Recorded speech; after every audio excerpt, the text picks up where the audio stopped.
Hey guys, welcome to the Gamers Addict Show. That's right. I am your host, Player One, and I'm here with my good buddy, Giovanni Cristoff. That's right, sucker. So Gio, what's going on, man? Good, man. Good. I've been over here looking at the Gamers Addict in person. I've seen the videos, and here you got everything. You got all these classic games of today, all these old school toys. I mean, it's amazing. Yeah, this is the secret hideout. I have to hide everything from my arch nemesis Glitch. Yeah. Shh. You know, Glitch lurks everywhere, and you know what? I'm sorry to say this, but I'm kind of getting old now, so I gotta take these off, man. This was from season 1, so anyways, I'm so happy to have you here. So that's right. Talk to me a little bit about your projects, what you're doing. I've been watching a lot of the things that your upcoming films and TV shows. Yeah. So I can't believe it.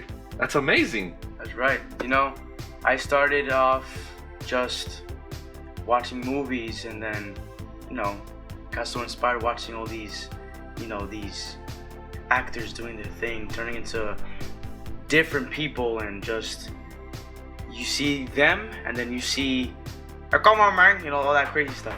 Right? Oh, wow. And then, so, Finding Love in San Antonio, that's me being Brandon. Yeah. And Brandon, I mean, he's close to me, you know, sweet and nice. But then, Brattv, I'm in season 3 of Attaway General. And I play somebody that's pretty bad. Wow. I did. I saw. Yeah. I saw the trailer, and I'm very excited because you know you kind of remind me of James Dean. James Dean. That's what you remind me of. So I was like, very, very cool. I wonder what is your role in season 3. So talk to me a little bit about that. Brattv. How did you get on? How did that happen for you? Yes. So it's funny because the auditions that you don't care about, or like, not you don't care about, it's just like, just do it, you don't really think about it. Those are the ones that you get. Okay. But the one that you stress a lot, you know, I mean, of course you're gonna do a great job, but it's like, this one was like, kind of forgot about it. Okay. And then my mom was like, oh, the computer. I'm like, Mom, what's going on? It's like, nothing. Yeah. And she wasn't really talking to me. She was like in a whole other dimension. She was thinking in the future, in the past, and she wasn't even in the present. So I'm like, okay, so this guy's kind of cold. He has kind of like a temper. He's a little, you know, little rough around the edges. Okay. So I brought him to that, and in that character. And actually, in my interviews over there in Brattv, I go in depth about what I brought to the character and what I discovered from him and the similarities and differences. So it was a character that was really fun to play. Okay. Yeah. And I saw the trailer. So when is the official date for the TV season 3 of Brattv? It's gonna be on December 21st. December 21st. It's coming out. Yeah. Okay. Right. Now, talk to me about your experiences in the movie Finding Love in San Antonio. How was that? Did you? I know you were there on set, and I loved all your scenes in the movie. Yeah. But you know, what was your take on working on a big project like that? Yeah. So I was over there, and I had a lot of fun going there. I was like in the last few days on set, so everyone already had a click, and I was there like, oh, I want to join in. Yeah. I mean, I wasn't left out, but I'm like, we was over there in the gym at the hotel, and we were just talking to each other and having fun, and seeing these big cameras move around. Yeah. It was jaw dropping because I use an iPhone 8, and they're using these very complex cameras, drones. I mean, it was amazing to see. And over there, I asked everybody like, yo, so how did you get into this business? How did you know that you were gonna be here? And it's always, sometimes it was like on accident, and sometimes they knew what they were gonna do.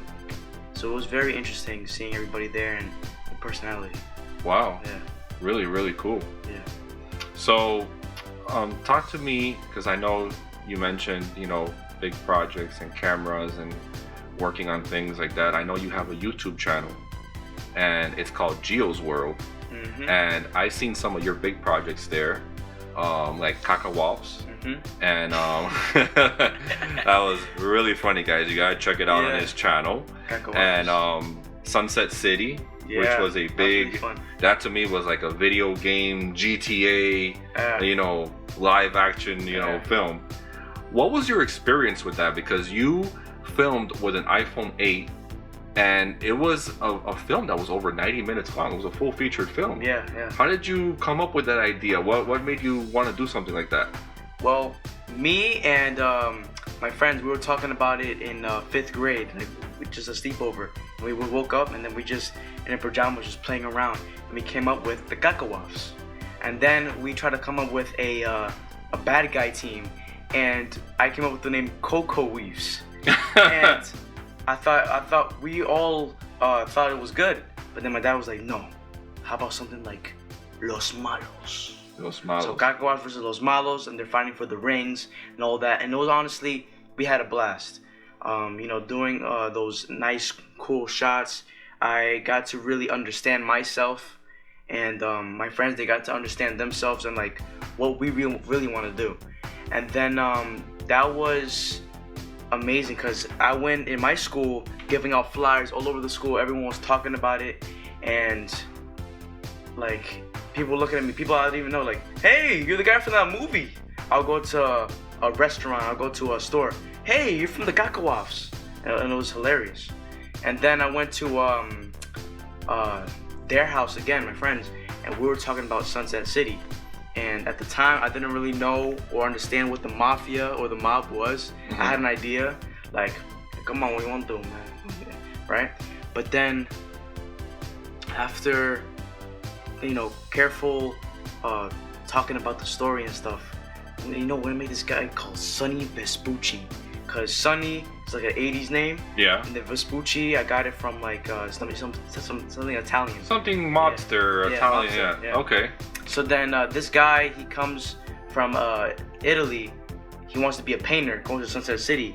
And on an accident, he becomes one of the most powerful mob bosses ever in the history of like Sunset City in Florida. It's like based in like Florida. Okay. So he owns a very big empire, crime family. Okay. And he didn't even mean to. So that's why I thought it was such a genius story.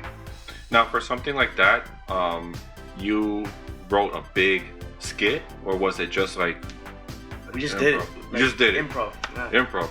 Wow. Yeah. Wow.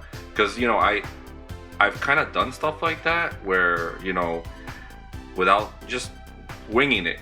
Yeah. And we're a small channel, so for me, now with writing skits, it's been a little bit easier with doing everything, and then more ideas come to our mind as we're reading this stuff. Yeah. And it's just, but that's very impressive that you did something like that. 90 minutes. And I know you talk about the Italian mobsters and all that. And I heard that you were watching the AFI 100. Yeah, AFI 100 best movies of all time. Right. So I know you got really into the mobster thing. So what movies have you been watching from there, and which ones were your favorite? So I've been watching The Godfather, Raging Bull. Let's see, all the big Brando movies for sure. Streetcar Named Desire, On the Waterfront, Bogart, African Queen. African Queen. I've been dying to watch Casablanca and The Maltese Falcon. Okay. And then I also want to watch a lot of more, because Katharine Hepburn, she won 4 Oscars. Yeah. So I want to see definitely more of her. And then James Stewart. I've watched Mr. Smith Goes to Washington, Rear Window, Vertigo, all these classic films. And it's crazy because there's a scene in Mr. Smith Goes to Washington where they're talking about passing this bill and how they're going to do it. And then they get caught off in another topic on this whole conversation that has nothing to do with it. And it's so interesting and so beautiful to watch because that's how we actually do things.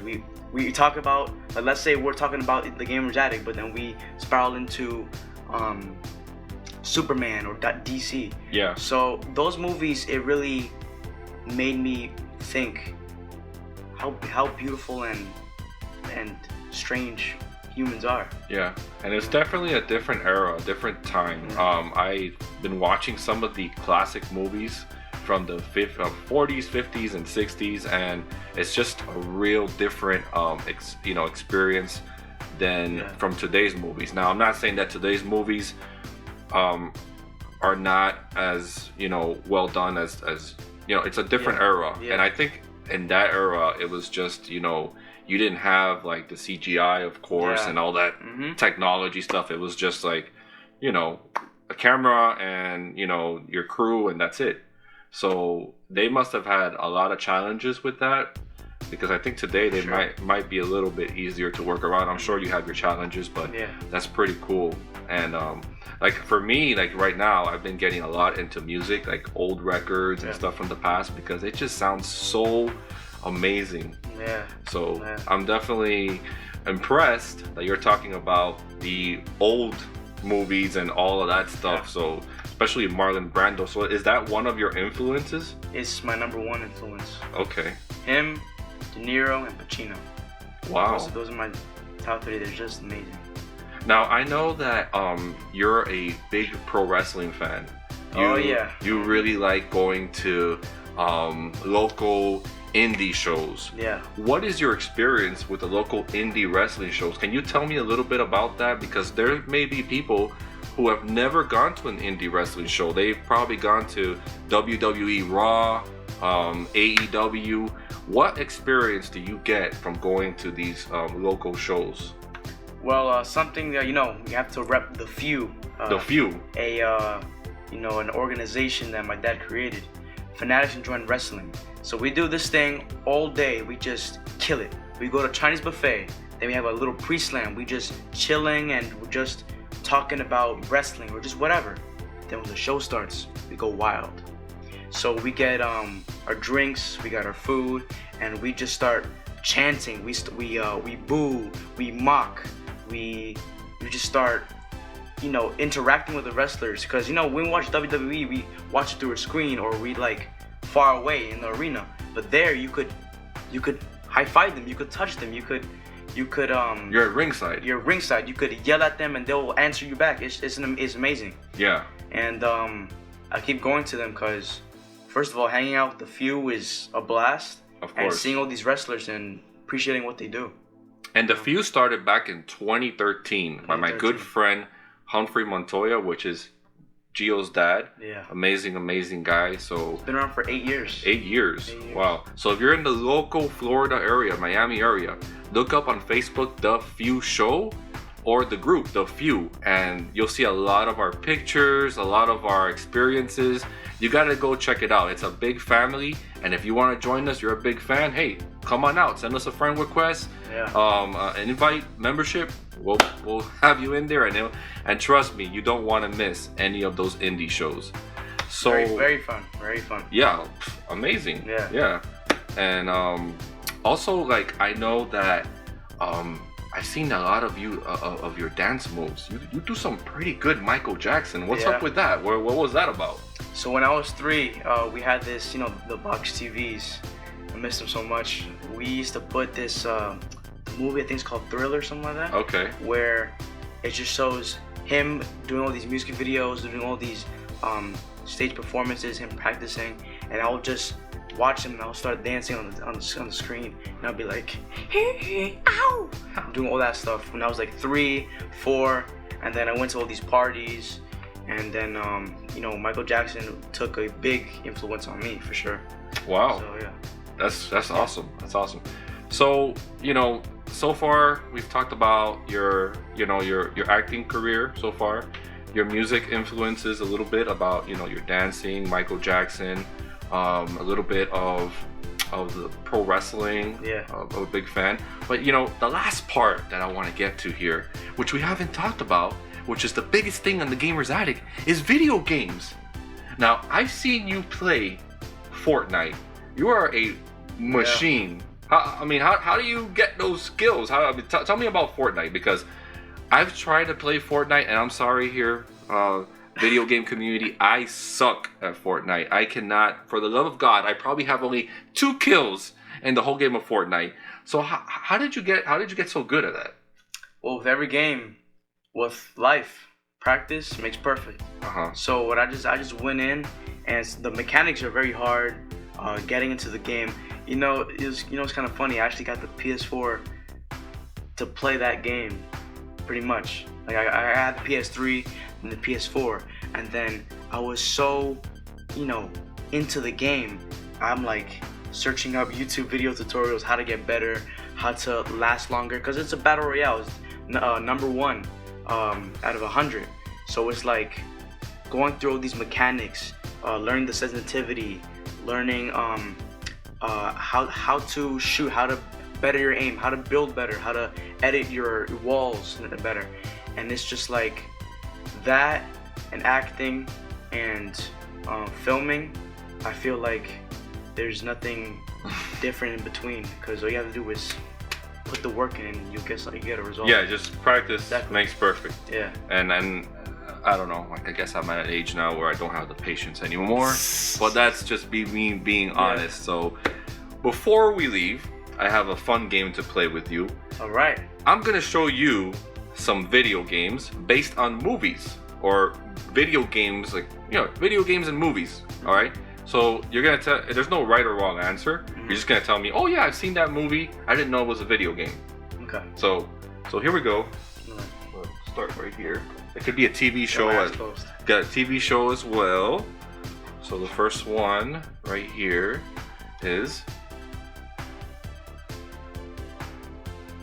Wow.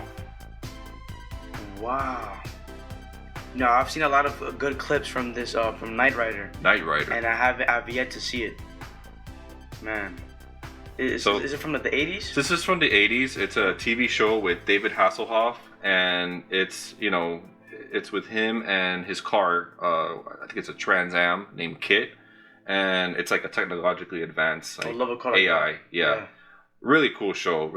And the video game is not bad at all. So glad you've heard of it. Yeah. So here's the next one.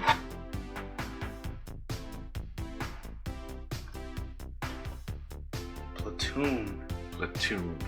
I haven't heard of this. Okay, so this is a war movie. It's I don't think it's based on a true story, but it takes place in Vietnam, and it kind of shows the atrocities that happened in Vietnam, and it's considered one of the most realistic portrayals of the war of Vietnam. So not even Call of Duty. Call of Duty has come close. I mean, this is you would have to watch this with your dad. I know he would like it, because this is a really great war movie, and it's pretty gritty. Yeah. So I watched Scarface and had to skip a lot of scenes. Oh yeah. Okay, so this one you probably know. The Goonies.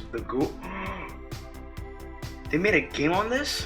They did. They made a game, and it's actually a pretty good game.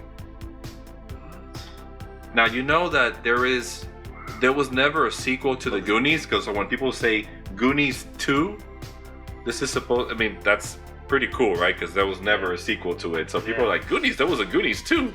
Well, no, they called it Goonies 2, but it's a really good, fun game. So we'll have to sit down and play it. Yeah. Great movie. Okay, this one for sure everyone's seen. E.T. I'm guessing it's E.T. Oh, they made a game on this too. They made a game on that. Now, it wasn't a great game. It was, in my opinion, pretty bad game, horrible, but still cool. Back to the Future Part 2 and Part 3. I believe they have a first one too, but I don't have it. I think there's one on the PS3. Back to the Future, the game, like the story. Yes, actually, I have it. Right there. Oh, nice. And then Tom Cruise. Top Gun. Wow. That's from 1985 or 86. So that's a pretty cool. There's 2 parts to that, and in video games, part 1 and 2. I'm not sure if they made more, but for the Nintendo, there was 2 of them. I'll be surprised. There probably a bunch of other games here that I didn't know exist. Here's the next one. Harry Potter and the Chamber of Secrets. That's cool. Did you ever watch the films of the Harry Potter? Oh yeah, for sure. Fun films. Yeah. You could be in Hogwarts now. Oh yeah. I'll have a little scratch on my forehead and be like, just do some. You know, be my power. I will just like start spawning like what different games that I haven't seen yet.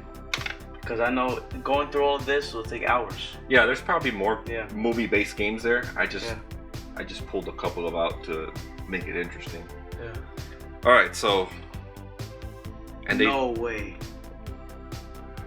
Rocky Legends on the PlayStation 2. Wow. So, you know, that's... I don't know if you saw, they recently, Stallone went back to the studio and he went ahead and he he did a director's cut of Rocky 4, and it's basically the same movie, but he cut parts out that he wanted to put out, and he had other stock footage and he put that footage in. So it's like a different Rocky 4, but it's basically the same movie, but it's pretty cool to see those scenes remastered and redone all over again. So nice.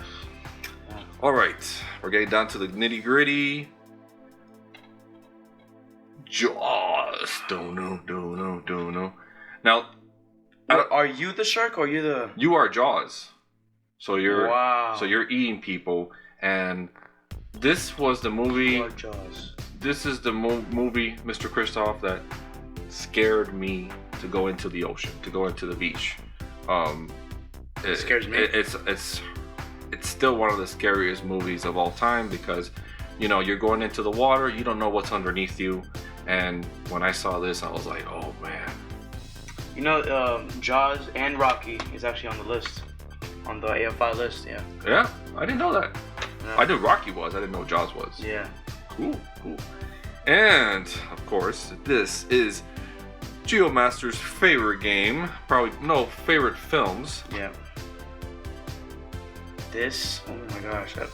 We're not able to play this. Do you have the actual console? I can't play it because I don't have an original Xbox. I have the Xbox X. So I would love to play that because when I did, it was a really, really fun game. And it's really, really orientated to the movie. It's just like the movie. So they did a really good job with that. And last but not least, Mr. GeoMaster here does the voices so well. Come on, man. What you doing, man? Come on. The world's yours. Make it yours.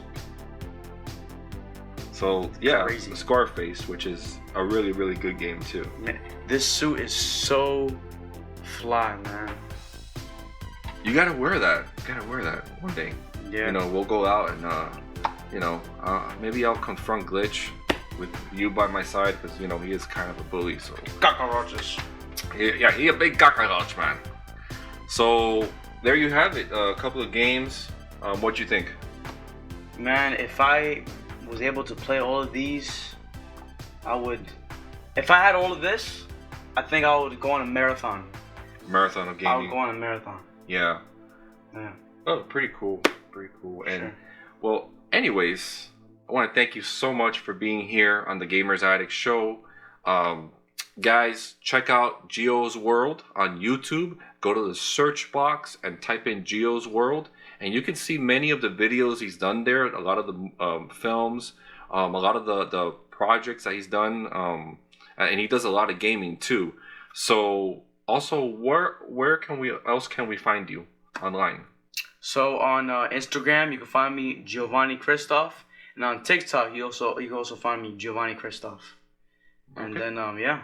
All right. I post my things on there and we just have fun. All right, cool. So thank you for being here. Sure. Really appreciate it. A lot of fun. Yeah. All right, guys. I am player 1, and I'm gonna be saying, so I don't go blind, game over.